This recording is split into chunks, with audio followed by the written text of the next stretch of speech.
ये कैमरा बिल्कुल ही नीचे हुआ।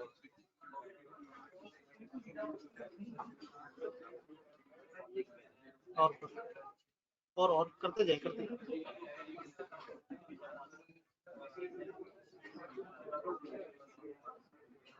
जी जी।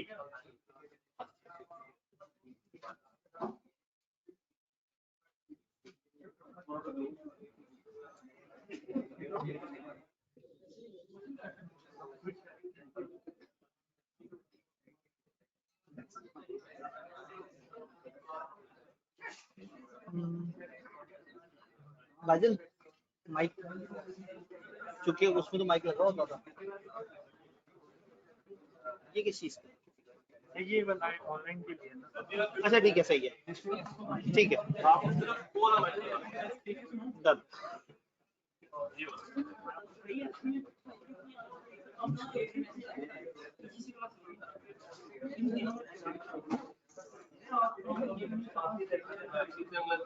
अस्सलाम वालेकुम जनाब।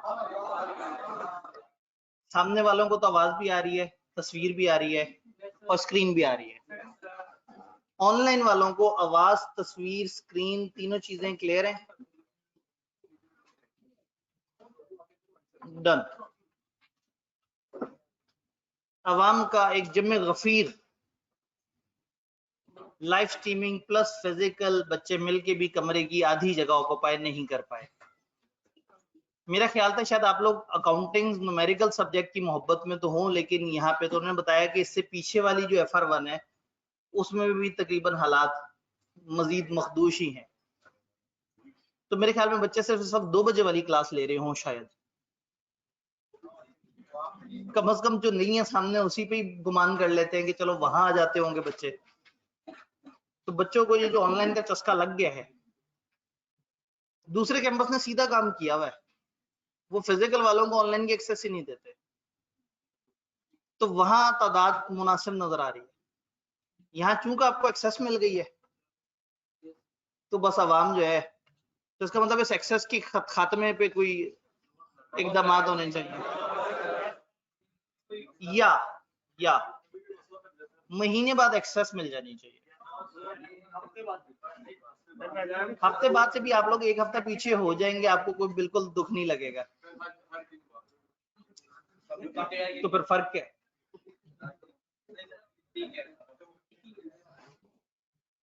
सर एडमिशन फिजिकल में है पर बीमार हैं, एक बच्चे ने अपना एक शरई उज़र पेश किया। ठीक है जी, अल्लाह आपको सेहत दे। अगर खाली क्लास फिजिकली चल रही होती ना और ऑनलाइन ना होती, मैंने इनको बहुत कहा था, यकीन माने मैं बड़ा कहा था, और इन्होंने शुरू में बहुत सारे एडमिशन रिफ्यूज किए थे कि ऑनलाइन नहीं है इस क्लास में, और फिर भी कह दिया जी क्या करें जी, बच्चों की ख्वाहिश है, ऑनलाइन भी चालू कर दिया साथ। तो उससे ऑनलाइन से एक तो ये फर्क हुआ कि जो ऑनलाइन वाले उनको बंदा सही से मुखातिब भी नहीं कर पाता, ऊपर से जो फिजिकल वाले उनको भी अय्याशी मिल गई, चलो ऑनलाइन हम देख लेंगे। ऑनलाइन वालों को ये एक्चुअल क्लास नहीं, उनको मतलब थोड़ा सा खराब वर्जन, मतलब टीचर इधर देख रहा है इधर देख रहा है, वो बेचारे टीचर की तरफ देख रहे हैं, हाँ ठीक है कभी तो हमारी तरफ देखेगा। ये अब इस तरफ देखना बड़ा कम ही होता है। तो आप लोग जो ज्यादा प्रिविलेज क्लास में एडमिशन लेके बैठे हुए हैं फिजिकल क्लास में, जिसके पैसे भी ज्यादा भर के बैठे हुए हैं, कोशिश करें कि आप फिजिकली आते रहें, ताकि वो माहौल जो आपको चाहिए था, इर्द गिर्द सारे पढ़ रहे हो और दिल करे पढ़ने का, वरना तो घर ज्यादा सुकून से बैठे हुए थे, आपने घर का सुकून भी खत्म कर दिया और इधर आके भी हॉस्टल बैठ के ऑनलाइन क्लास लेनी है। इसका मतलब है आपको लाहौर इसलिए नहीं आना था कि आपको कॉलेज आना है, आपको लाहौर इसलिए आना था कि आपने लाहौर आना था, घर वालों से बहुत तंग आ चुके थे। घर वाले काम बहुत कहते थे और ऊपर से घर वालों को पता लग गया था बच्चा सामने बैठा है कि कितना को पढ़ता है। फिर बताना पड़ता था, वो जो रात मेरे कमरे की लाइट जल रही होती मैं पढ़ रहा होता हूँ टूटियां लगा के कान में। ऊपर से ऑनलाइन क्लास के बाद लैपटॉप को तो आप हमेशा साबित कर सकते हैं कि जैसे ही मैंने लैपटॉप खोला इसका मतलब है मैं यकीनन कोई जरूरी काम कर रहा हूँ। बेचारे मासूम से घर वाले, और एंड पे बड़े खुश हो जाते हैं कि हमने घर वालों को धोखा दे दिया। किसको धोखा दिया? अपने आप को धोखा दिया। मतलब अगर बच्चे ऐसी हरकत करें समझ आता है, बड़े होकर अगर ऐसी हरकत करें तो इसका मतलब है कि आप तो कभी भी अपने लिए अच्छा नहीं सोच सकेंगे। जैसे ही कल का आप अपना बिजनेस शुरू करेंगे तो एक दिन सुबह उठ के कहेंगे चलो कोई नहीं, मेरा कौन सा कोई बॉस है, नहीं जाता, किसने डांट लेना है। और भाई नुकसान तो अपना ही होना है। तो जिसका बॉस नहीं होता ना वो ज्यादा सिंसियर होता है काम से, उसे पता होता है मैं नहीं तो फिर कुछ भी नहीं होना। तो आप अपने बॉस खुद हैं, आप अपनी रूटीन खुद चला सकते हैं। कॉलेज रेगुलेट नहीं कर सकता, कॉलेज आपको पाबंद नहीं कर सकता कि लाजमी इतनी अटेंडेंस दो, कॉलेज आपको सख्ती नहीं कर सकता, आपके हॉस्टल में छापे नहीं मार सकता ये बच्चे क्यों नहीं क्लास लेने आ रहे। तो हम एक ट्यूशन सेंटर है, हम इससे ज्यादा नहीं रेगुलेट कर सकते। बट दुख हमें जरूर होता है कि हम जिस बच्चों को पढ़ा रहे हैं वो अपनी नॉन सीरियस हरकत की वजह से पेपर नहीं पास कर पाएंगे। आप देखें ना, उस वक्त हमने जब काउंट किया था तो 40% ऑफ द क्लास थी, आज तो 40% ऑफ द क्लास भी नहीं नजर आ रही। और मेरा वाकई ख्याल ये था कि चलो थ्योरी को लोग कैजुअली लेते हैं, न्यूमेरिकल सब्जेक्ट्स में भी यही हाल हुआ है। तो अवाम सिर्फ 2 बजे वाली क्लास में बस अब यही गुमान किया जा सकता है, उसके अलावा किसी क्लास में नहीं है। ठीक है जी सर, एक शॉर्ट सा रिकैप दे दीजिएगा। ये रॉन्ग नंबर है। हाँ फौरन पता लग जाता है। ये जो है ना पिछले दिन छुट्टी पे होंगे, मैंने कहा सर बस एक छोटा सा रिकैप दे दें, उसी में से हम अपना माल निकालेंगे। भाईजान आप पूरी वीडियो देखें पिछले दिन, छोटा सा रिकैप मतलब क्या, मतलब मजाक। कल वैसे भी फ्राइडे था तो ज्यादा टाइम हमने नहीं पढ़ा था। खैर मैं कब रिकैप नहीं देता, मैं हर अगले दिन पहले पिछले दिन की बात बताता हूँ, फिर आपसे सवाल पूछता हूँ, फिर आगे चलता हूँ।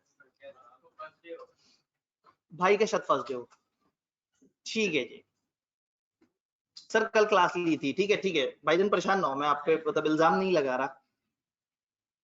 हम लोगों ने एक रोमांचिक सा चैप्टर शुरू किया, कंटिंजेंट कॉन्ट्रैक्ट, और इतना क्यूट सा मासूम सा चैप्टर था कि अभी हम उसके बारे में कुछ बातें करना शुरू ही हुए थे कि वो खत्म हो गया। लेकिन फिर मैंने उसे खत्म होने से बचाया, मैंने उसकी आखिरी लाइन होल्ड कर ली। मैं कहा नहीं, ऐसे नहीं। लेकिन इससे पहले हमने पीछे भी एक चैप्टर पढ़ा और उसकी डिस्कशन करते हुए पास पेपर्स पे हम नहीं आए थे। तो एक दफा लगे हाथ तो उसके पास पेपर्स हो जाए। ऑनलाइन वालों के पास सॉफ्ट कॉपी होगी, फिजिकल वालों के पास फिजिकल कॉपी है। तो अगर पिछले हैंडआउट मुझे दिखा सकें जिसके एंड पे पास पेपर के सवाल थे।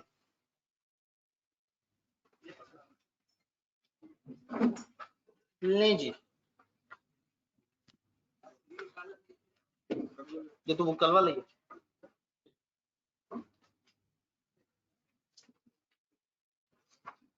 आपने नोट किया होगा कि चैप्टर 3 में legality of object and consideration से एक ही सवाल नजर आ रहा है। ये पिछली 24 अटेम्प्ट्स के पास पेपर के सवाल हैं, लेटेस्ट को छोड़ के 23 अटेम्प्ट्स के तकरीबन। तो 23 अटेम्प्ट में एक ही सवाल legality of object and consideration से आया। What is an agreement? When in an agreement considered to be void, state the circumstances under which the object of an agreement under which the object of an agreement will be considered illegal. Object को कब हम गैर कानूनी मानेंगे, वो 5 बातें। जब ये 5 बातें होंगी तो ये एक रट्टे वाला सवाल पूछा इन्होंने, टाइप 1 सवाल। कैपेसिटी ऑफ पार्टी, ये सवाल मैंने आपको टेस्ट में दिया था कि अगर कंपिटेंट भी हो बंदा, यानी कि साउंड माइंड भी हो, मेजर भी हो, तो क्या उसके बाद भी कुछ ऐसी लिस्ट है जिनको लॉ ने मना कर दिया? हमने कहा हाँ जी एक लिस्ट है जिनको लॉ ने मना कर दिया हुआ है, वो हमने बताई थी। तो इस चैप्टर में अगर हम देखें तो काम के सवाल हमें नजर आते हैं कंसिडरेशन।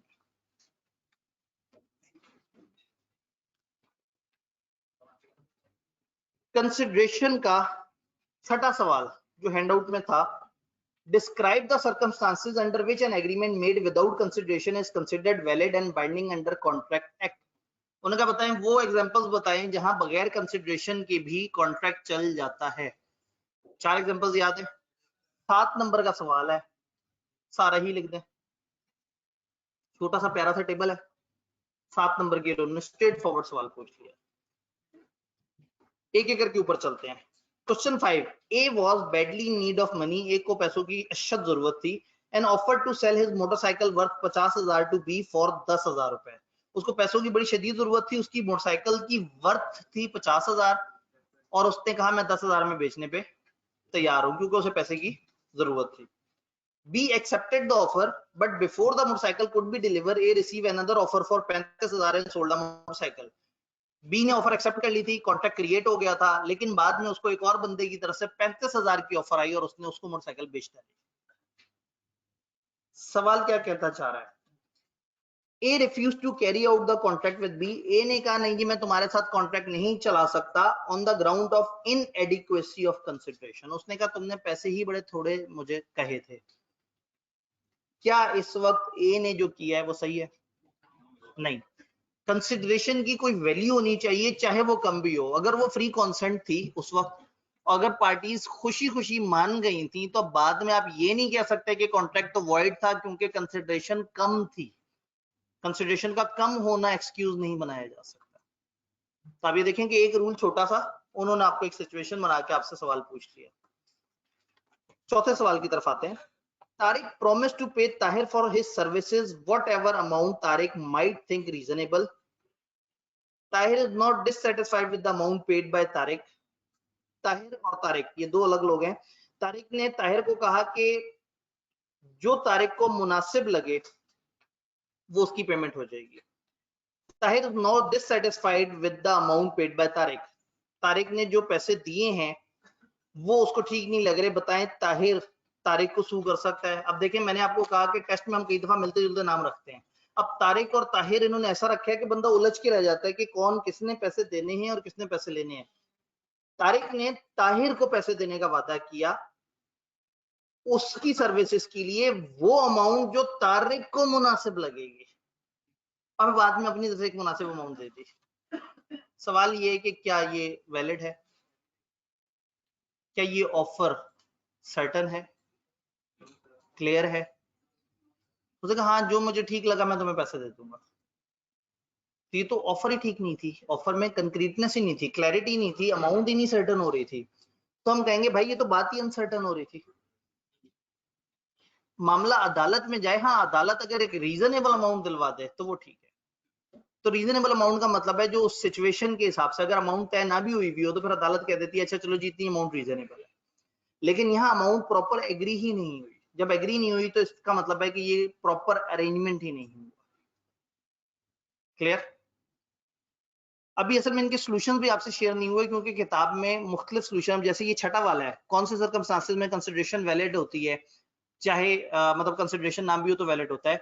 पुराने जमाने में इसमें ज्यादा बातें होती थी, अब किताब ने इसमें से कुछ पॉइंट्स निकाल दिए हैं। तो पुराना सॉल्यूशन ज्यादा डिटेल्ड होगा, तो मैं सॉल्यूशंस भी जब किताब प्रॉपर अपडेट होगी तो उसमें सॉल्यूशन वाली फाइल या पोर्शन को भी मैं अपडेट कर रहूंगा इंशाल्लाह।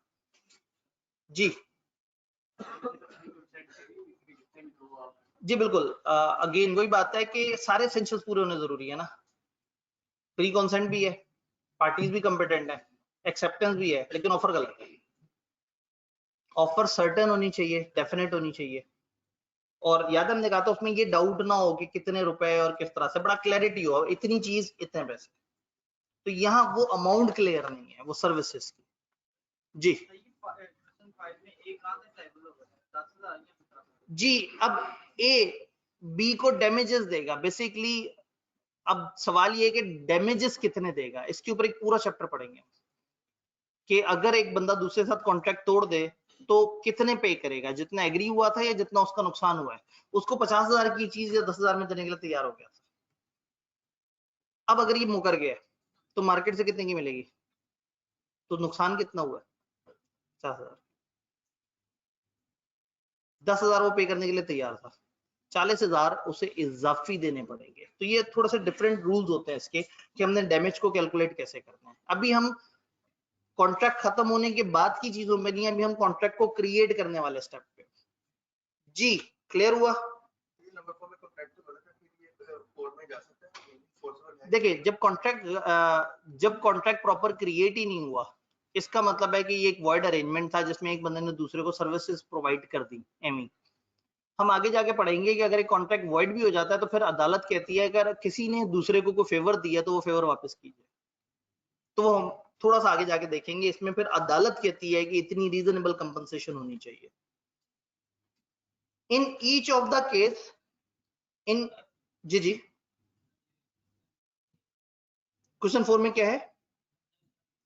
देखिए हो ही रहा है कि एक बंदे ने दूसरे से कहा कि देखो तुम मुझे काम करके दे दो, मैं कुछ मुनासिब से जो मुझे ठीक लगेगा तुम्हें पैसे दे दूंगा। इसमें कोई अमाउंट डिफाइंड नहीं है। एक बंदे ने ऑफर दी कि मैं तुम्हें, ये ऐसे ही है जैसे एक बंदा कहे मेरे से 2 किलो ऑरेंजेस ले लो और अमाउंट जो मैं तुम्हें बाद में मुनासिब बताऊं वो दे देता। तो ये तो एग्रीमेंट ही सही नहीं है, जिसमें सर्टेनिटी नहीं है, क्लैरिटी नहीं है। तो यहाँ क्लैरिटी नहीं थी। Then in case of each of the following situation आपने ये बताना है कि वो कौन सी कंडीशन है जो फुलफिल होंगी तो ये कॉन्ट्रैक्ट बाइंडिंग कॉन्ट्रैक्ट बनेगा। पहला, फरवरी 2014 को राहील ने प्रॉमिस किया to pay 3 lakh to Sameer against a debt of ₹5 lakh which was due for payment in March 2010। March 2010 में एक डेट ड्यू था। 2014 के फरवरी में आके उस बंदे ने, एक दूसरे बंदे ने वादा किया कि हाँ भाई वो जो उस वक्त ड्यू होता था मैं आपको दे देता हूँ पैसे। इसमें कंसिडरेशन तो है ही नहीं दूसरे बंदे की तरफ से, तो टाइम बार्ड हो चुका है, 3 साल गुजर चुके। टाइम बार्ड वाला रूल। अब टाइम बार्ड वाले डेट को एनफोर्सेबल बनाने के लिए क्या करना होगा? राइटिंग में वो एग्री करे वो बंदा। तो अगर ये बंदा राइटिंग में एग्री कर लेता है, साइन करके एक्नॉलेज कर देता है, तो फिर ये कॉन्ट्रैक्ट वैलिड है, अदरवाइज कॉन्ट्रैक्ट वैलिड। यानी उन्होंने क्या किया, एक आधी शर्त बता दी और आपसे कह दिया बताओ मजीद क्या करें कि ये कॉन्ट्रैक्ट प्रॉपर हो जाए। Shazia promised to pay 1 lakh rupaya to her brother Rauf on account of his university fee for 3 years। उसने कहा तुम मेरे भाई हो, तुम्हें मैं लाख रुपए दूंगी तुम्हारी यूनिवर्सिटी के खर्चों के लिए। बताएं ऐसा क्या करें कि ये वादा कॉन्ट्रैक्ट की शक्ल इख्तियार कर ले, राइटिंग हो और लॉ में रजिस्टर हो। ये नेचुरल लव एंड अफेक्शन। तब अगेन याद है आप क्या पहले कहेंगे on account of natural love and affection एक चीज को कॉन्ट्रैक्ट कह सकते हैं अगर राइटिंग हो और रजिस्टर्ड इन लॉ हो। इस सिचुएशन में शाजिया और इसके दरमियान बहन भाई का रिश्ता है तो नेचुरल लव है। तो सजेशन आखिरी क्या होगी, तो शर्तें पूरी हो जाए तो वैलिड है। Clear? Mrs. Ikram was searching for a house for her family in cities posh localities। शहर की एक पॉश अमीर लोकेलिटी में जो है वो घर ढूंढ रही थी फैमिली के लिए। Her grandfather Nadeem has promised to pay her 1 million। दादा नदीम ने, उसके दादा नदीम ने ये वादा किया कि मैं तुम्हें 10 लाख रुपए गिफ्ट के तौर पे दे दूंगा, प्रॉमिस किया for purchase of house. After finalising the deal with one of the state brokers Mrs Ikram asked Nadeem to pay 1 million. उसने खुशी खुशी जाके घर की डील फाइनल की, फिर आके दादाजी से कहा दादाजी पैसे। तो दादाजी ने क्या कहना था, केड़े पैसे? Nadeem however refused to pay the amount। Nadeem ने कहा जा दौड़ जा, कोई चक्कर नहीं। Mrs. Ikram filed a suit against her grandfather Nadeem for the enforcement of promise। उन्होंने अपने दादे पे केस कर दिया। उन्होंने कहा जी दादा मुकर गया जे, क्या मिसेस इकराम अपने दादे से ये अमाउंट रिकवर कर सकती हैं? ये प्रॉमिस था लव एंड अफेक्शन वाले केस में। अगर गिफ्ट दे दिया होता, 1 मिलियन दे दिया होता और बाद में कहता वापस करो पैसे, तो फिर इसने कहना था केड़े पैसे। तो अभी पैसे उसके पास हैं, कंप्लीटेड गिफ्ट नहीं है, तो वो वाला रूल तो हो गया फारिग। अब आते हैं दूसरा, natural love and affection. Natural love and affection वाला तब एनफोर्सेबल होगा जब वो राइटिंग में हो और रजिस्टर्ड हो। तो अगर ये रजिस्टर और राइटिंग वाला मामला है तो ये एनफोर्सेबल है, अदरवाइज ये एनफोर्सेबल नहीं है। जी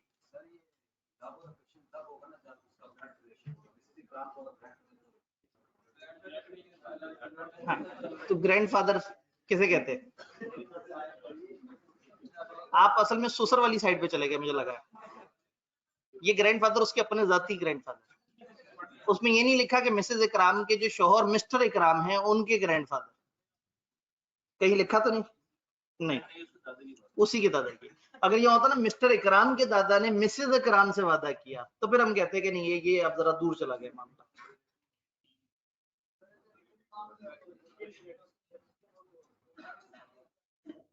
अगर क्या ये लाइन लिखने की क्या जरूरत है जी? एक सवाल आया कि ये हम क्यों बता रहे हैं कि रिटर्न होना चाहिए और रजिस्टर्ड इन लॉ, इसलिए कि वो यही तो पूछना चाह रहे हैं। उन्होंने हमें एक हिंट दे दिया, सिचुएशन दे दी, और आपसे पूछा बताओ सही हो रहा है या गलत हो रहा है। इसका एक जवाब था, मैं कहूँ गलत हो रहा है। उन्होंने इतना बड़ा सारा काटा मारना था।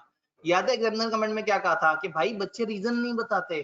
फिर उन्होंने कहा था 3 स्टेप में आंसर करो, पहले बताओ कानून क्या कहता है। हम कहेंगे कानून ये कहता है कि अगर नेचुरल लव एंड अफेक्शन वाला मामला हो तो रजिस्टर्ड हो और राइटिंग में हो। क्या चीज जी? अब जो दो आम बंदों के दरमियान मामला होगा उसकी तो हम इस वक्त डील ही नहीं कर रहे। इस वक्त हमने जो चैप्टर और जो रूल पढ़ा हम उसकी बात कर रहे हैं। हो सकता है आगे जाके हम कुछ और रूल्स पढ़ें तो हम इसी सवाल में कुछ और जवाब भी दे सकें, लेकिन अभी तक हमने जितना पढ़ा है उसमें हमारे पास यही रूल है कि प्यार मोहब्बत की वजह से जो अगर उसने अपनी रिश्तेदार को पैसे देने का वादा किया तो वो वादा कॉन्ट्रैक्ट एक्ट में एनफोर्सेबल तब हो सकता है जब राइटिंग में हो और लॉ में रजिस्टर हो। तो आपने रीजन बतानी ना, आपने पहले कानून बता दिया, फिर कहीं इनके दरमियान जो मामला है ये नेचुरल लव एंड अफेक्शन वाला है। तो सोल्यूशन ये है कि अगर इसमें वो दो शर्तें पूरी हैं तो वैलिड है। अब सवाल ही नहीं बताया कि 2 शर्तें हैं या नहीं है, तो आप बता दें ये 2 शर्तें होती हैं, अगर फॉलो हुई हैं तो वैलिड है, फॉलो नहीं हुई तो आप आंसर कंटिंजेंट कॉन्ट्रैक्ट की तरह दे दें। अगर ऐसा हो गया तो वैलिड, ना हुआ तो वॉइड। फिर रिस्पॉन्ड जी,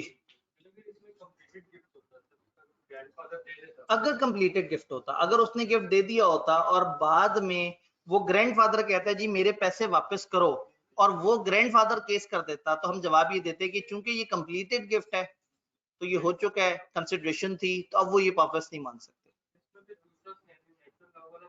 फिर नेचुरल लव को खत्म कर देते ना। अगर गिफ्ट कंप्लीट हो जाता फिर तो ज्यादा आसान बात हो जाती ना हमारे लिए। देखिए नेचुरल लव वाले और गिफ्ट में फर्क है। नेचुरल लव वाले में गिफ्ट देने का वादा है, एक प्रॉमिस है, हाँ भाई तुम्हें मैं मोटरसाइकिल दिला दूंगा, और गिफ्ट में क्या है, दे। अब गिफ्ट चाहे नेचुरल रिलेशन ने भी ना दियो, किसी ने भी दे दियो, गिफ्ट दे दिया तो बस कहानी खत्म, गिफ्ट पी जाना है। देन पहला सवाल, respond to following independent scenario under provision of contract act. Munir wanted to complete his bachelor degree from Europe. बड़ा शौकीन मिजाज है, इधर बच्चे लाहौर आते हैं, वो जनाब यूरोप जा रहा है बैचलर डिग्री कंप्लीट करने के लिए। His paternal uncle Furqan Bhatt, ये कौन होते हैं जी? मामू, चाचा, ताया, हाँ जी। अब अगेन आप पेपर में पहुंचे और एक अजीब सा वर्ड आ गया और समझ नहीं आया, आपने पूरा जुमला पढ़ना है और सोचना है कि इस पूरे जुमले में ये अंकल का अगर मुझे ना भी पता हो तो चल जाएगा या काम या नहीं। अब अगेन हम फंस गए कि पता नहीं ये वाला जो अंकल है, ये जो अजीब से लफ्ज वाला अंकल है, पता नहीं ये करीबी रिश्ता या दूर का रिश्ता है, पता नहीं नेचुरल लव है या नहीं है। तो हमारे पास एक ऑप्शन मौजूद है, नीचे नोट दे दे, अगर तो ये paternal uncle falls in the category of natural love and affection तो मेरा जवाब ये, वरना नहीं। या कह दें कि अज्यूम कि यहाँ नेचुरल लव एंड अफेक्शन है, इन एग्जामिनर को बता दें कि भाई तुमने बात अजीब सी की थी, मैंने इसलिए अजम्पशन ले लिया। अपने आप को सेफ रख लें, उसे ये पता लग जाएगा कि बच्चे को कानून का पता है, बस मेरी अंग्रेजी नहीं समझ आई। तो कभी कभी पेपर में इस तरह का अजीब सा वर्ड आ जाएगा, इस वर्ड के बगैर देखते हैं मैं समझ आता है। His uncle Furqan but has promised him to pay 2 million by way of a gift at the time of his admission in college. क्या जब एडमिशन लेने जा रहे होगे तो मैं तुम्हें 20 लाख दे दूंगा। ये चेक करें, घर के लिए वादा किया था दादे ने 10 लाख देने का, कॉलेज में एडमिशन के लिए इन्होंने वादा कर लिया 20 लाख। बहुत ऊंची फैमिली से ताल्लुक रखते हैं। After getting admission to one of the renowned colleges in Europe, Munir ने फुरकान भट्ट से कहा हाँ जी पैसे। फुरकान भट्ट ने कह दिया ना, चक्कर ही कोई नहीं। तो बताएं वो कौन सी सिचुएशन है जिसमें मुनीर फुरकान भट्ट से ये अमाउंट रिकवर कर सकता है। अब एक हिंट देता हूं, 4 नंबर का सवाल है। अगर तो ये उसका करीबी है ही नहीं तो 4 नंबर किस बात के? सवाल यही कह रहा है ना, बताओ वो क्या शर्तें ऐड हो जिससे ये वैलिड हो जाए। वो हमें नेचुरल लव एंड अफेक्शन की पता है। तो अब ये हमें ऑटोमेटिकली मानना पड़ेगा कि ये वाले अंकल के साथ नेचुरल लव एंड अफेक्शन है। फिर भी डर लग रहा हो तो नीचे एक नोट लिख दिया, इट इज अज्यूम कि इस फुरकान भट्ट और इसके दरमियान नेचुरल लव एंड अफेक्शन है। पैटर्नर का लफ्ज ही गायब करते हैं, ऐसे गायब करते हैं कि वो परेशान रह जाएंगी हुआ क्या उनके साथ। बात समझ आई? टेक्निकली इस सवाल और पिछले सवाल में कोई फर्क था? तो टेक्निकली जिसने उससे पिछली अटेम्प्ट में यानी कि ऑटम 2016 में ये सवाल आया, एक बच्चे ने चैप्टर तैयार करने के बाद जब इस सवाल की प्रैक्टिस की होगी तो उसका दिमाग और खुला होगा, और जब वो स्प्रिंग 20 में बच्चे को नजर आया होगा सवाल उस जैसा, तो वो कितना एक्साइटेड हुआ होगा। इसका मतलब है कि कभी कभी एग्जामिनर पास पेपर से भी हिंट उठाता है, उससे मिलता जुलता सवाल 3-4 साल बाद दे देता है कि चलो इतना पीछे कौन देखता है। उन्हें क्या पता जज्बाती टीचर ने 23-24 अटेम्प्ट के पास पेपर दे दिए। तो ऑटम 9 जब से आईकेप सॉल्यूशन दे रहा है तब से लेके अभी तक के सारे पास पेपर के सवाल और जवाब आपको उस बुक में मिलेंगे, जो कि कितने वर्किंग डेज के बाद आएगी? 6। अब 6 रह गए ना। आज तो सैटरडे वर्किंग डे नहीं है, ये तो हमने जबरदस्ती ऑन किया था। चलें कोई बात नहीं, 6 वर्किंग डेज में इंशाल्लाह ताला किताब। तो ये हम लोगों ने देखे, मैंने बड़ी कोशिश की टाइम गुजारने की, नहीं गुजर सका ज्यादा। और लाइव स्ट्रीमिंग वाले भी यही है तो नीचे भी नहीं जाना, वो 5 मिनट भी ऐड हो गए, चैप्टर करना पड़ जाना है मुझे। चलिए पिछला वाला रिपीट कर लेते हैं, देख लेते हैं उसमें कितना को टाइम लग जाएगा। Contingent contract, a contract to do और not to do, contract to do और not to do. If some event collateral to that, collateral मतलब कनेक्टेड टू दैट, डज और डज नॉट हैपन, डू और not to do, does और does not happen. कल हमने इसके ऊपर बात की थी कि ये 4 तरह की बातें हो रही है। तो कंटिंजेंट कॉन्ट्रैक्ट यानी कि ऐसे कॉन्ट्रैक्ट जहां पे मशरूत है। फिर हम लोगों ने इसमें बात की थी इसकी डेफिनेशन की, कॉन्ट्रैक्ट टू डू और not to do something if some event does और डज नॉट हैपन। फिर हमने चारों की एग्जांपल भी देखी थी, याद है? एग्जांपल तो रिपीट करने की जरूरत नहीं है। 3 चीजें जरूरी हैं, कुछ फ्यूचर इवेंट की हैपनिंग नॉन हैपनिंग, वो इवेंट कोलैटरल कनेक्टेड होना चाहिए और अनसर्टन भी होना चाहिए, सर्टन नहीं होना चाहिए। जी मैं एक दफा रीकैप कंप्लीट कर लूं, फिर सामने से सवाल लेंगे, फिर ऑनलाइन से सवाल लेंगे, और फिर मैं आपको मजीद आगे पढ़ाने की जिद्दोजहद में लग जाऊंगा इंशाल्लाह। तो कंटिंजेंट कॉन्ट्रैक्ट का हमने बेस देखा। फिर हमने कहा कंटिंजेंट और शर्त में क्या फर्क हुआ, फौरन से हमारे जहन में आया हो ये तो शर्त है। हमने कहा नहीं, शर्त इनवैलिड है और ये वैलिड है। शर्त में पार्टीज का इंटरेस्ट सिर्फ इवेंट है। वो इवेंट क्यों है? पैसे की वजह से। उस इवेंट के होने ना होने से उन पार्टीज को कोई खास फर्क नहीं पड़ता, सिवाय इसके के पैसे लगे हुए। मतलब उस दिन अगर तेंदुलकर छक्का नहीं मारेगा तो भी, और छक्का मार भी देगा तो भी, इस बंदे की जिंदगी में कोई फर्क नहीं पड़ा। लेकिन इसने शर्त ये लगाई होगी अगर तेंदुलकर ने चौथी बॉल पे छक्का मार दिया तो मैं तुम्हें इतने पैसे दूंगा। तो कई दफा वो एक अनकनेक्टेड इवेंट पे दो बंदे बैठ के आपस में एक 1 साइडेड या 2 साइडेड बेट कर लेते हैं, शर्त लगा लेते हैं। कंटिंजेंट में ऐसा नहीं है। कंटिंजेंट में एक बंदे ने शर्त रखी है अपनी ही एक कनेक्टेड इवेंट से कि देखो अगर मेरा बहरी जहाज आ गया तो मैं तुम्हें माल दे दूंगा, देखो अगर कल बारिश ना हुई, कल अगर बाजार खुले हुए, कल अगर ये वाला मामला हो गया तो मैं ऐसे करूंगा। जैसे कॉलेज ने आपसे कहा कि देखें अगर तो पुरानी स्कीम रही तो आपको मिलेगा पूरे वाले बिजनेस लॉ में एडमिशन, और अगर ना हुआ तो आपको मिलेगा कंपनी लॉ में एडमिशन, जिसको बाद में आप लोगों ने एहतजाज करके बिजनेस लॉ में कन्वर्ट करा लिया। पता लग जाए ना आपको कंपनी लॉ का कितना प्यारा सिलेबस है, फिर आपको एहसास होगा आपने क्या किया। तो मतलब हमने तो चाहा था कि आपको आसान वाला पेपर पढ़ाया जाए, लेकिन आप में से अक्सर लोग पढ़ नहीं सकते थे। जो एएफसी से आ रहे थे ना वो बेचारे बाउंड हो गए थे, तो हमें समझ आ गई कि इस वक्त अब बच्चे जो है वो उनके साथ जुल्म हो जाएगा, और फिर अगर हम दोपहर 2 बजे बिजनेस लॉ देते तो वो आपके वो FR1 के बड़े वाले बैच से टकरा जाता। तो फिर हमने कहा चलो कंपनी लॉ बेचारा गरीब सब्जेक्ट पहले ही ग्रुप 2 का था, वो हमने 2 बजे क्लैश पे उसे डाल दिया। तो उसमें भी कोई थोड़े से बच्चे जो है ना आ गए, मैं बड़ा हैरान हूँ पता नहीं कहाँ से आ गए, शायद जिंदगी से बहुत आवाजार है वो। तो इंटरेस्ट ऑफ पार्टी समझ आया, पार्टीज का इंटरेस्ट हो। एंड पे सवाल लेते हैं, अनसर्टेन इवेंट। कंटिंजेंट में अनसर्टेन इवेंट एक कंडीशन है, बहुत सारी कंडीशंस में से एक कंडीशन, और वेजरिंग में है ही अनसर्टेन इवेंट, बात ही अनसर्टेन इवेंट की होती है। देन रेसिप्रोकल प्रॉमिस, कंटिंजेंट में दोनों तरफ से कुछ ना कुछ होगा। इसने उसको कुछ कंसिडरेशन देनी है, उसने इसको कुछ कंसिडरेशन देनी है। वेजरिंग में हो सकता है टू साइडेड शर्त, तो हो सकता है वन साइडेड शर्त हो। ये बातें देखी थी।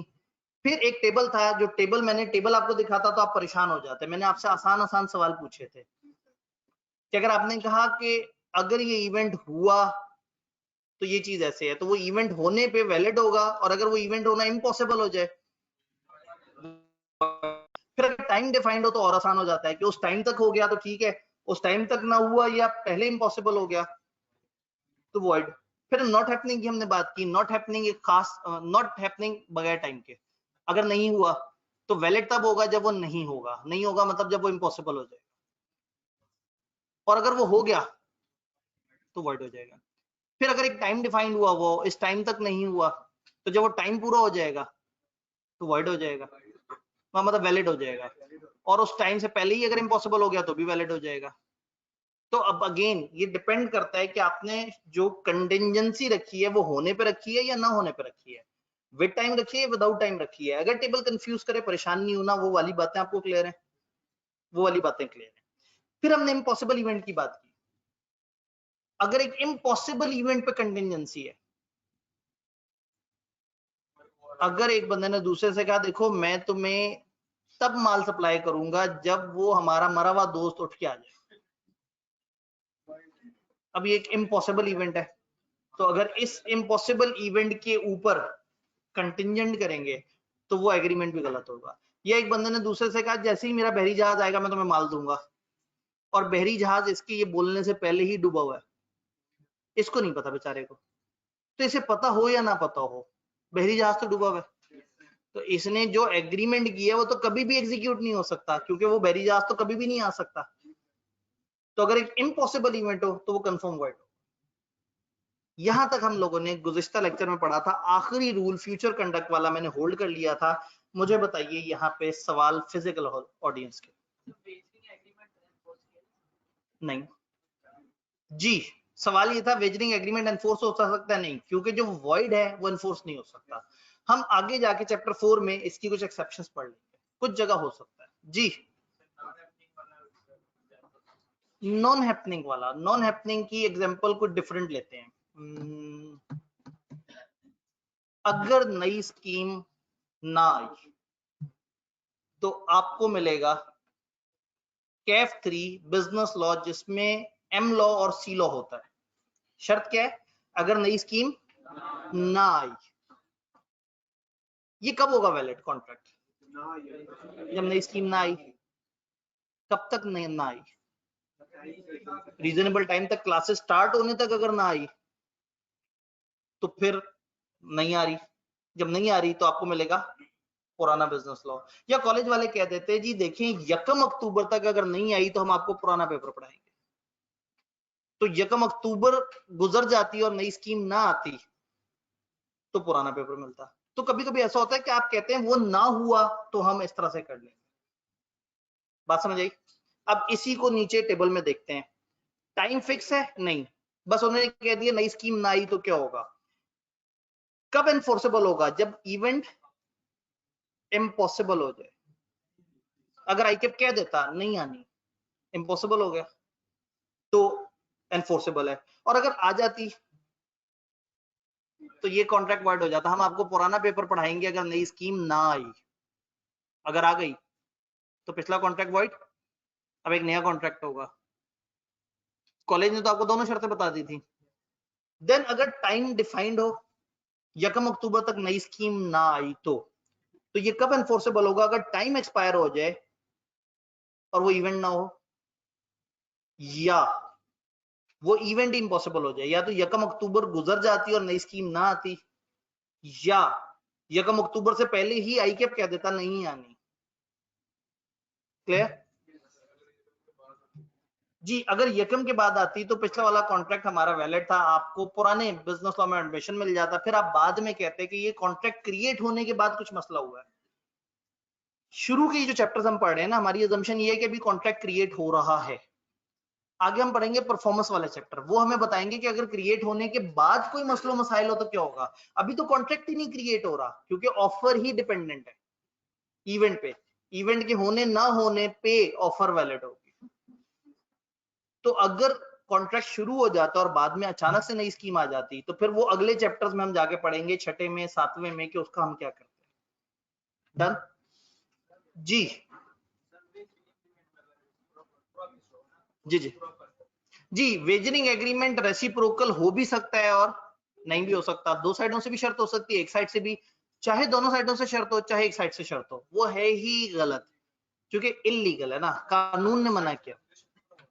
जी दोनों तरफ से कंसिडरेशन तो पूरा हो रहा है। चलो मैं एक बात करता हूँ, एक छोटा बच्चा एक कॉन्ट्रैक्ट करता है किसी के साथ और पैसे भी देता है और दूसरी तरफ से कंसिडरेशन है, क्या कॉन्ट्रैक्ट वैलिड है? क्यों? माइनर है, तो इसका मतलब है हमने सिर्फ एक शर्त थोड़ी देखनी होती है, आपको दोनों तरफ से कंसिडरेशन तो नजर आ गई, लेकिन ऑब्जेक्ट की इलीगैलिटी भी तो नजर आनी चाहिए। एक कॉन्ट्रैक्ट तब बनेगा जब सारी शराइत पूरी हो, ऑफर भी सही हो, एक्सेप्टेंस भी ठीक हो, पार्टीज भी कॉम्पिटेंट हो, कंसिडरेशन भी सही तरीके से हो, ऑब्जेक्ट भी लीगल हो, कंसिडरेशन भी लीगल हो, पार्टी जो है वो माइंड भी उनका फ्री हो, ये सारी शर्तें पूरी होंगी तो कॉन्ट्रैक्ट बनेगा। और वो शर्तें हम तोड़ तोड़ के पढ़ रहे हैं इन चैप्टर्स में। जी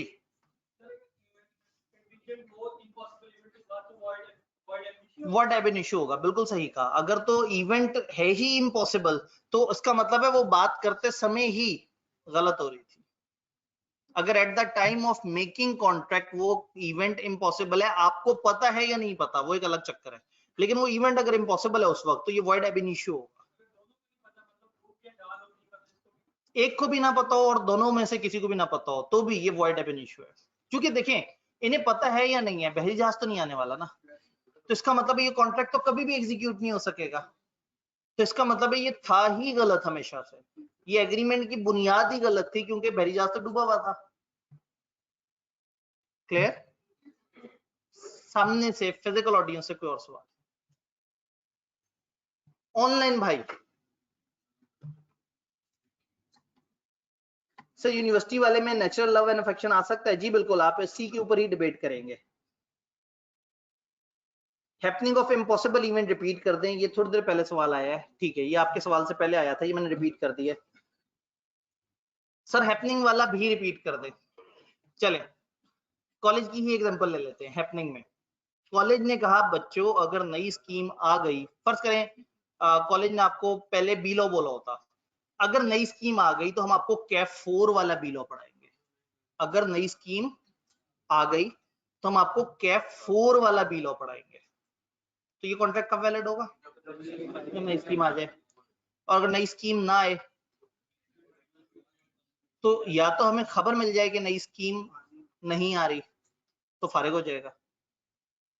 अब अंग्रेजी देखते हैं, अगर इवेंट हैपन हो, अगर नई स्कीम आ जाए तो वैलिड हो जाएगा। और वॉइड कब होगा? जब वो इम्पॉसिबल हो जाए, जो आई के खुद ही कहते यार मजाक किया था, नहीं आनी नई स्कीम, तो इसका मतलब है कि वो कॉन्ट्रैक्ट उसी दिन फौत हो गया, अब क्या 4 है ही नहीं तो कौन सी बात हो।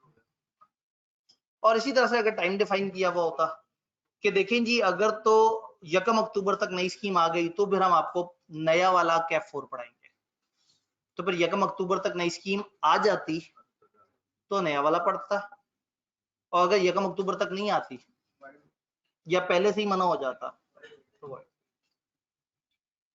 डन। सामने वालों के तो सवाल खत्म हो गए थे, कहां थे आप?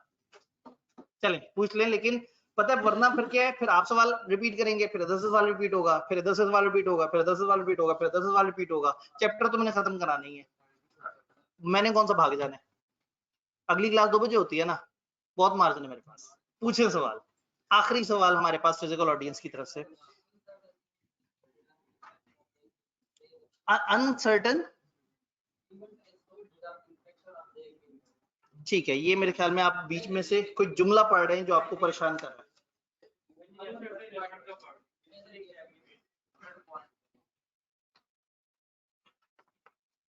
वेजिंग एग्रीमेंट में आप the uncertain event is soul, ये वाला सोल होता है अकेला, डिटरमाइनिंग का मतलब है जो तय करता है, तो इसका मतलब है वेजरिंग में जो अनसर्टेन इवेंट है ना वो ही मेन फैक्टर है, यानी वेजरिंग में टोटल एग्रीमेंट घूम किसकी गिर रहा है? उस इवेंट के।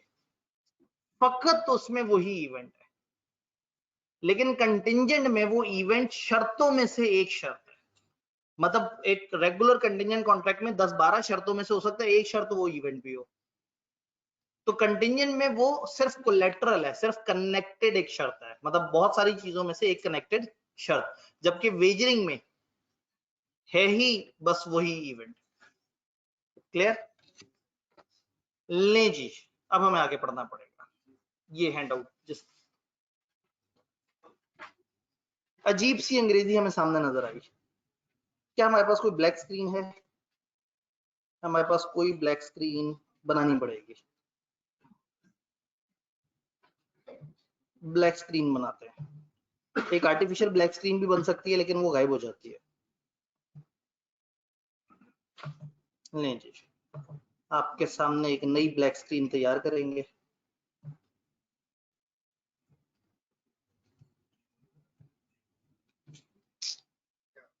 नहीं, अब इस पे कुछ लिखना पड़ेगा क्योंकि मैं आप लोगों को अंधेरे में नहीं रख सकता। ठीक है,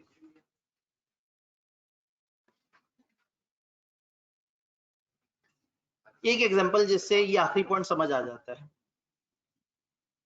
दादा, बेटा और पोता।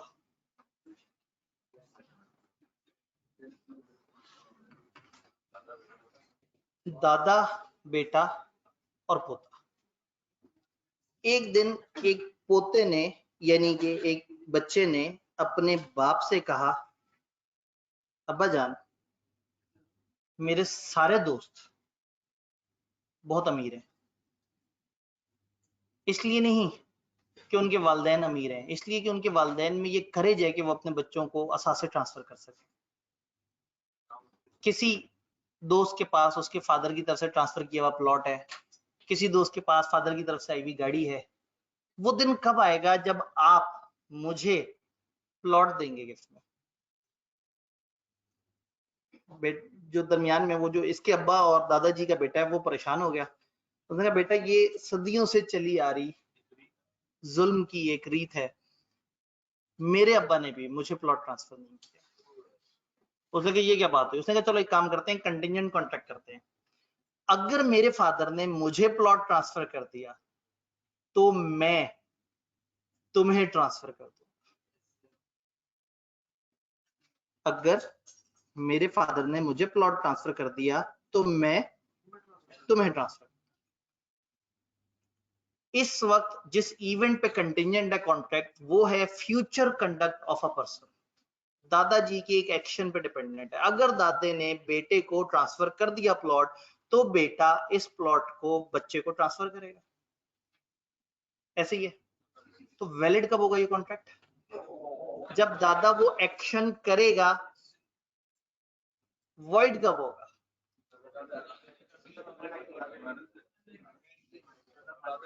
भाई दादा अगर ट्रांसफर किए बगैर मर भी गया तो भी बच्चे को वैसे ही ट्रांसफर हो जाना है। भाई ने कितनी प्यार बात, मैं कहा दादा अगर किसी दूसरे बेटे को ट्रांसफर करता है, दादा ने एक और बेटे को अगर ट्रांसफर कर दिया, बेटा नंबर 2, बेटा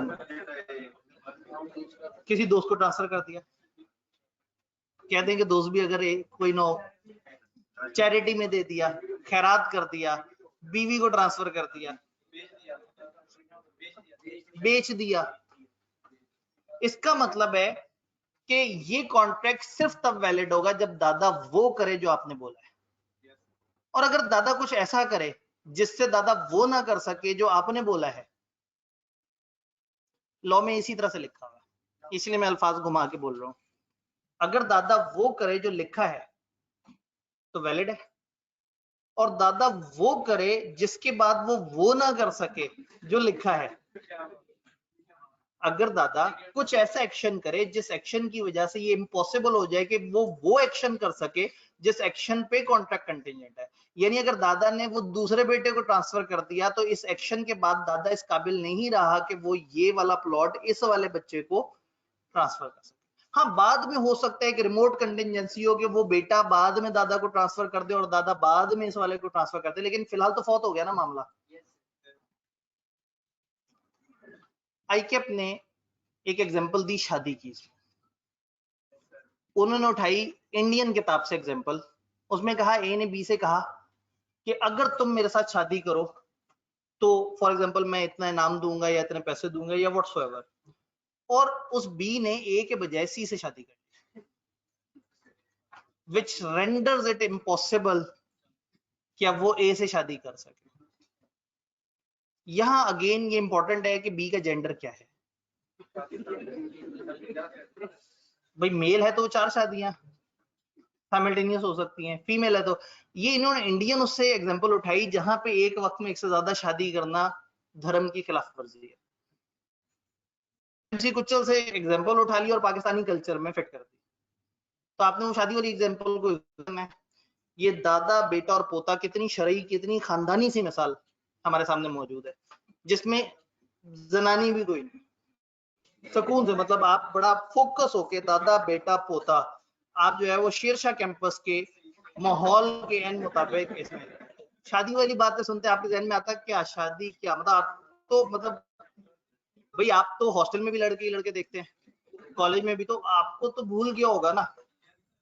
तो आपको वो एग्जांपल दीजिए, वो जेंडर जो आपको समझ आता है, वो जो नजर आता है, तो दादा बेटा और पोता। दोबारा सुन लें, अगर किसी शख्स के फ्यूचर कंडक्ट पे डिपेंडेंट हो, अगर उसने ऐसा किया तो मैं ऐसा करूंगा, तो जब वो ऐसा करेगा तो हो जाएगा वैलिड। और अगर वो कुछ ऐसा करे जिसके बाद वो वैसा ना कर सके जैसा इसने कहा था, अब अंग्रेजी पढ़ते हैं, ये अंग्रेजी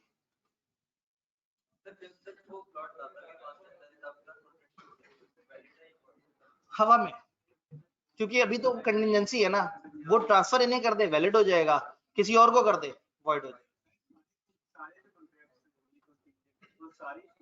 सारे ही फ्यूचर के बारे में, जब तक वो इवेंट ना हो जाए या इम्पॉसिबल ना हो जाए तब तक हम इनके बारे में नहीं कह सकते कि ये सही है या गलत है। इस कॉन्ट्रैक्ट में या इस पॉइंट में, इस पॉइंट में एक इंसान का एक्शन जो डिफरेंट एक्शन हो जाने की वजह से वो वाला एक्शन खत्म हो सकता है, इसीलिए हम कहते हैं future conduct of a person. If the future event, अगर वो फ्यूचर इवेंट जिसपे कंटिजेंसी है, is the way in which a person will act on unspecified time, time तो डिफाइंड ही नहीं है, यानी अगर फ्यूचर इवेंट वो वे है जिसमें पर्सन एक्ट करे, यानी आपने कहा अगर दादा प्लॉट दे the event shall be considered to become impossible, ये इवेंट इम्पॉसिबल कंसिडर होगा कब, सॉरी हमारे कलम ने काम करना छोड़ दिया, ये इवेंट इम्पॉसिबल कंसिडर होगा, उर्दू सोचें, जब वो कुछ ऐसा करे जिसके बाद वो वैसा ना कर सके जो कॉन्ट्रैक्ट में लिखा है। When such person does anything, जब वो बंदा कुछ ऐसा करे which render it impossible, जो इस चीज को इम्पॉसिबल बना दे, that he should so it, कि वो वैसा कर सके, जब वो कुछ ऐसा करे कि जिसके बाद वो वैसा ना कर सके within any definite time और otherwise then under further contingency. Further contingency को इग्नोर करते हैं कि वो चाचे के पास गया, फिर चाचे से वापस दादा के पास चला गया, तो हो सकता है दादा अब ट्रांसफर कर दे, लेकिन अगर उसने भेज दिया किसी और को तो हम ये समझेंगे कि अब उसका इम्पॉसिबल हो गया मामला और अब ये कॉन्ट्रैक्ट वॉइड हो गया।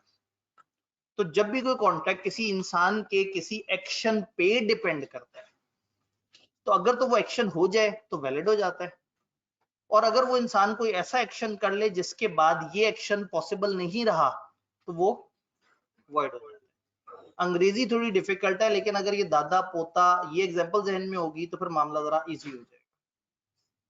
बात समझ आई? अब पता लगा ये पॉइंट रोका क्यों था, इसको अलग से समझाना था। अब टाइम 20 मिनट और चैप्टर 15 मिनट का है, क्या करें?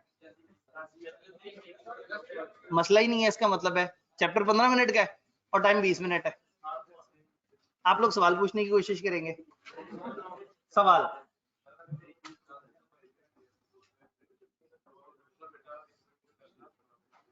जी, अगर दादा अपने किसी और बेटे को दे दे और वो बेटा यानी सब का भाई अपने भाई को गिफ्ट कर दे, वो इस कॉन्टेक्स्ट से तो फारिग हो गया ना काम, वो तो फिर किसी और तरह से, यानी इधर जो जुमला लिखा था ना कि जी अगर मेरे बाप ने मुझे ट्रांसफर किया तो बेटा मैं तुम्हें ट्रांसफर कर दूंगा, और बाप ने ट्रांसफर नहीं किया तो वो शर्त खत्म हो गई।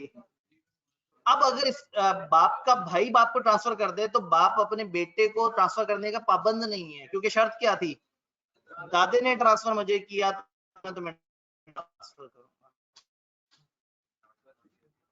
सर अगर पोता दादा को ब्लैकमेल करे, ठीक, ये मैं समझ आ गई, ये कहानी ना आप मतलब उन्हें समझ आ गई है कि अब टाइम इतना वेस्ट करना है कि सर अगला चैप्टर जो है वो कराएं भी तो बस आखिरी एक आध पॉइंट छोड़ दें जैसे कल छोड़ा था जी।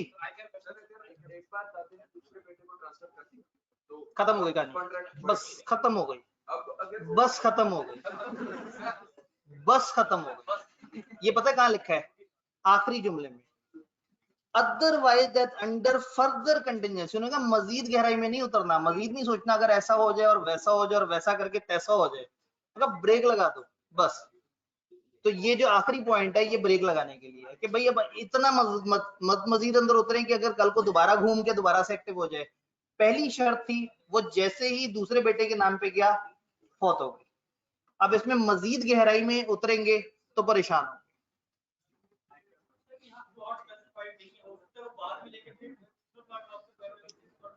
सवाल ये है कि यह प्लॉट स्पेसिफाइड नहीं है, असल में मैंने एक बेसिक एग्जांपल दी थी, अगर ये एक प्रॉपर कानून होता तो वो कहता कि मैं मकान नंबर 418 गली नंबर फलाना फलाना वाली चीज, मतलब वो प्रॉपर होता ना, वो तो फिर डेफिनेट होता। अभी तो हमने एक हवाई एग्जांपल देखी थी, वरना तो आप बहरी जहाज में भी कह सकते थे कि उसने कहा था अगर मेरा बहरी जहाज तो हो सकता है उसके दो बहरी जहाज हो, कौन से बहरी जहाज की। तो अगेन एग्जांपल देते हुए हम छोटी छोटी डिटेल्स को इग्नोर कर देते हैं, बस मेन चीज समझ रहे होते हैं। जी भाई का सवाल, असल में बहरी जहाज एक इंसान नहीं है, अगर मैं कहता कि वहां से मेरा असिस्टेंट अगर जहाज को रवाना करेगा तो फिर वो इसमें आता,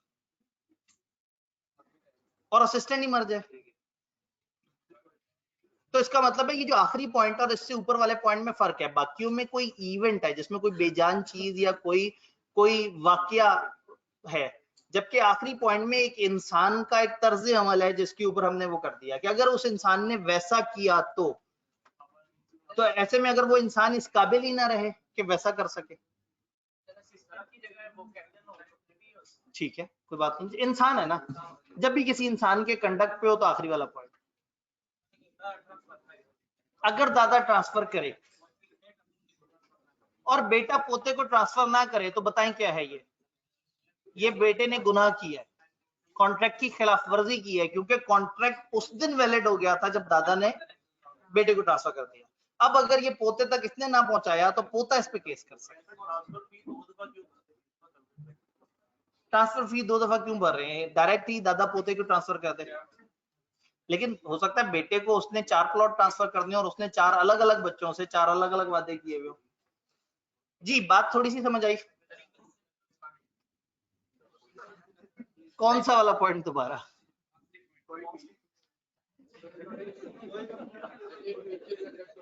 if the future event in which, अगर वो फ्यूचर इवेंट जिस पे आप बात कर रहे हैं इज द वे जिसमें कोई बंदा एक्ट करे, कि आपने कहा अगर फलाना बंदे ने फलाना काम किया तो वैलिड कब होगा, जब वो फलाना बंदा फलाना काम करे, और जब वो फलाना बंदा फलाना काम ना करे, यानी कि कुछ ऐसा करे कि वो फलाना काम नहीं कर सकेगा, तो कॉन्ट्रैक्ट इम्पॉसिबल हो जाएगा, वॉइड हो जाएगा। तो हमने कहा कि event shall be considered to become impossible when such person does anything which renders it impossible that he should so act। मशवरा दूं, रट्टा मार लीजिएगा लाइन, ठीक है, नहीं तो फिर पेपर में अगर रटा ना लगा हुआ हो तो फिर तसल्ली से एग्जांपल्स के साथ बता दीजिएगा आप कहना क्या चाह रहे हैं, क्योंकि आपकी अंग्रेजी और आप जो सोच रहे होंगे शायद दोनों में फर्क आ जाए। जुमला पेचीदा है ना, अगर वो कुछ ऐसा करे जिससे वो वैसा ना कर सके जैसा कि इसमें था, तो इसलिए दिस इज रिकमेंडेड कि जो आखिरी लाइन है, सिर्फ आखिरी लाइन, इसको रटा मार लिया।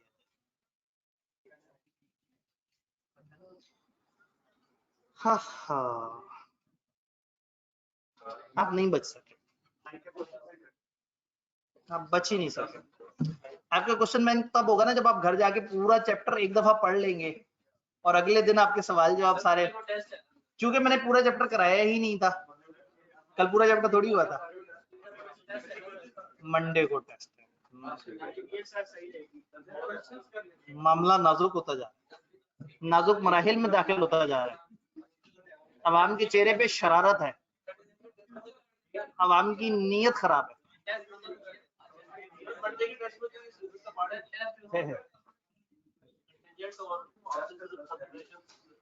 हाँ नहीं तो वो कंटिजेंट की बात हो रही है, वो ये कंटिजेंट की किसी और बात कर रहे हैं। टाइम कितना है?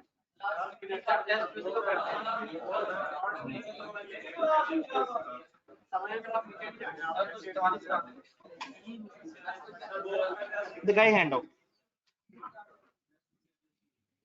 सवाल कितने हैं? 4 सवाल है, ये तो आप खुद भी कर सकते हैं, मामला ही हल हो गया। ये अच्छी तरह से पढ़ने हैं, जहां परेशानी हो संडे को आपने ग्रुप में सवाल दाग देना।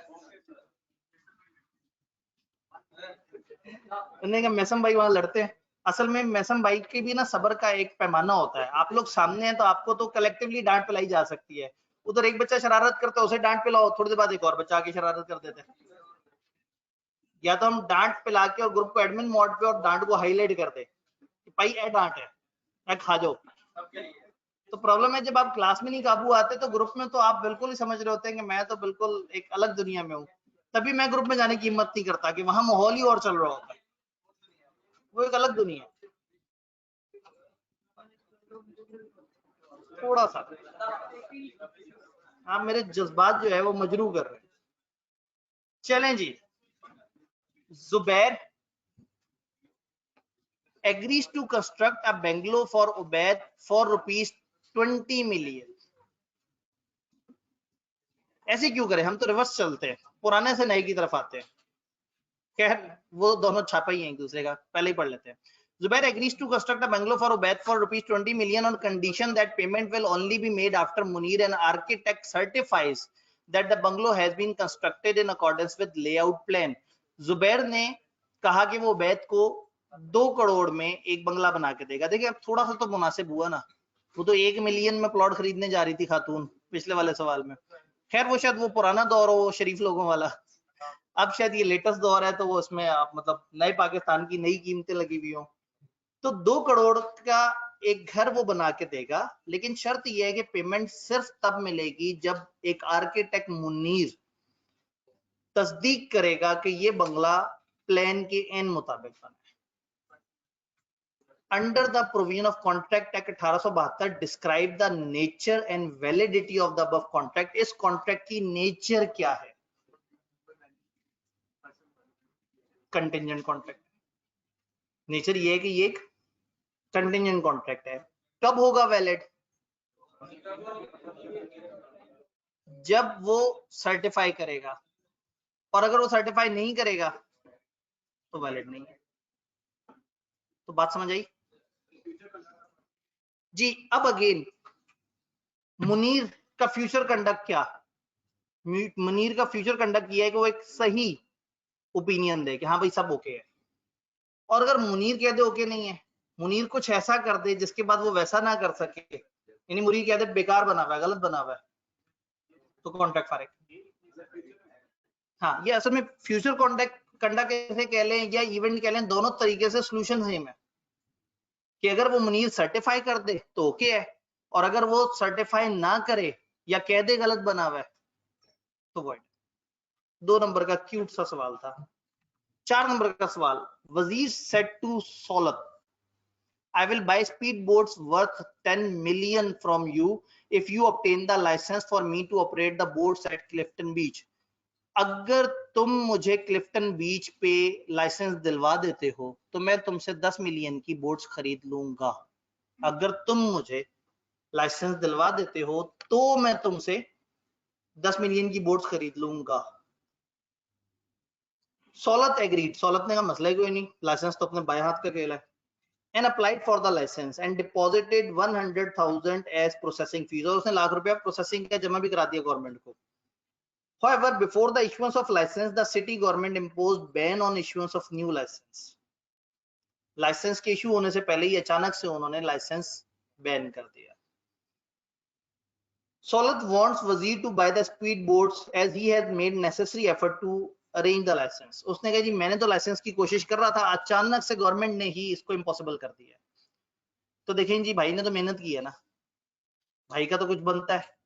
सवाल ये है कि वजीर ने रिफ्यूज कर दिया. उसने कहा जी मैं तुमसे स्पीड बोट्स नहीं खरीदूंगा. अंडर कॉन्ट्रैक्ट एक्ट बताएं कौन सा कॉन्ट्रैक्ट था वजीर सोलत के दरमियान? कंटिंजेंट कॉन्ट्रैक्ट था. Also state whether Wazir is now bound to purchase the speed boats.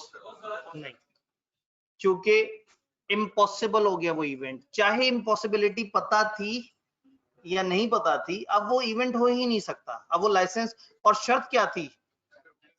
Licence मिलेगा तो मैं बोट्स खरीदूंगा. अब वो गरीब ने अगर लाख रुपए लगा दिए, कोशिश कर ली, लेकिन अगर वो शर्त ही नहीं पूरी हुई, तो ऐसे में ये जब तक शर्त पूरी नहीं होगी, ये ऐसे ही एक बंदा दूसरे से कहे यार मैं आपसे फलाना तरह के आम खरीदूंगा.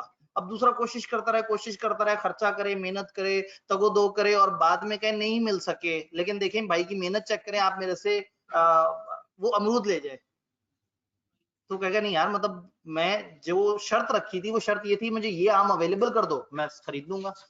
अगर तुम नहीं करके दे सके फॉर एनी रीजन, मार्केट में आना बंद हो गए, उगना बंद हो गए, मेरी शर्त क्या थी? मुझे वो आम दे दो, पैसे ले लो. जब मेरी शर्त पूरी नहीं हुई, कहानी खत्म. तो यहाँ पे शर्त क्या थी? लाइसेंस दिलवा दो. भाई लाइसेंस ही नहीं मिलना तो वो बोट्स का क्या करेगा? बोट्स तो तभी होती ना जब वो चला पाता, उसको लाइसेंस उसे मिला नहीं. तो उसने शर्त ये रखी थी लाइसेंस दिलवा दो, तो फिर मेरे से जो है वो पैसे ले लो और मैं बोट्स खरीद लो. है वो क्या, तू गड्डी ले आ, तेल मैं पवान दिया. तो वो एक उसमें अगर अगला गड्डी ना लेके आए और कहे मैं मेहनत बड़ी की थी है, तू तेल दे पैसे दे दे, मैं कहा नहीं ऐसे नहीं. तीसरा, चौथा देख लेते हैं. चौथा पहले से मिलता जुलता है. Asim agreed to construct a bungalow for Ali at the cost of 50 million. However, it was agreed that payment would only be made on completion of the project. जब प्रोजेक्ट कंप्लीट होगा तभी पैसे ट्रांसफर होंगे. Is this, अरे वाह, ये सवाल तो आगे दोबारा कॉपी पेस्ट हुआ है. सवाल इतना बड़ा नहीं था जितना नजर आ रहा है. Is this a contingent contract under Contract Act 1872? Give reason. Also list the requisite characteristics of a contingent contract. आगे दोबारा से रिपीट हुआ है, उसको इग्नोर कर दें. तो छोटा सवाल हो गया. 3 नंबर का वो कह रहे हैं क्या ये कंटिंजेंट कॉन्ट्रैक्ट है, और ये बताएं कि कंटिंजेंट कॉन्ट्रैक्ट की क्या रिक्वायरमेंट्स होती हैं. वो जो 3 बुलेट्स हमने पढ़ी थी ना, अनसर्टेन इवेंट और फलाना, सबसे पहले तो वो लिख दी आपने. कहा ऐ तो पढ़ो ना, ऐ थे मैं रट्टा मारे है. उसके बाद क्या ये कंटिंजेंट कॉन्ट्रैक्ट है? क्यों? मुकम्मल होने पे पैसे देने हैं, यानी कि पैसों का दिया जाना कंटिंजेंट है. वैसे तो कॉन्ट्रैक्ट ही है कि मुझे घर बना दो और पैसे ले लो. तो यहाँ पूरा घर बनाना कंटिंजेंट नहीं है, पैसों का दिया जाना वो कंटिंजेंट है कि जब घर कंप्लीट होगा तब मेरे से पैसे ले लो. और 3 नंबर के लिए पूछा और इसमें उन्होंने उसके पॉइंट्स भी पूछ लिए.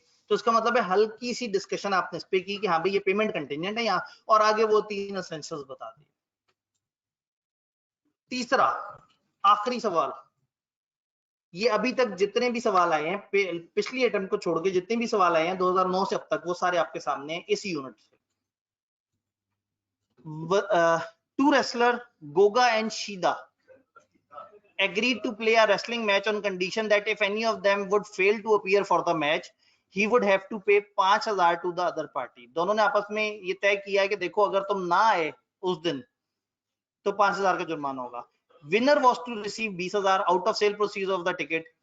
टिकट से जो पैसे आने थे उससे विनर को 20,000 रुपए इनाम मिलना था. Goga failed to appear in the match. Goga नहीं आया मैच वाले दिन. शीदा sued him for 5,000. Goga however refused to pay, claiming that being wagering in nature contract is not enforceable by law.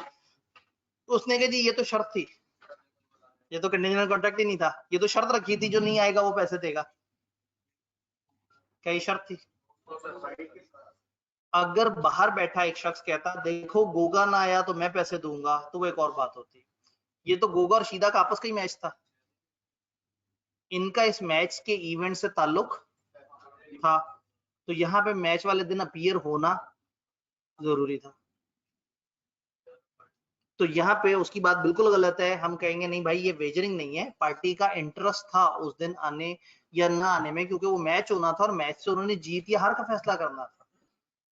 तो ऐसे में इसको 100% वेजरिंग कह देना मुनासिब नहीं है, इसमें कंटिजेंसी मौजूद थी और दोनों पार्टीज इंटरेस्टेड थी।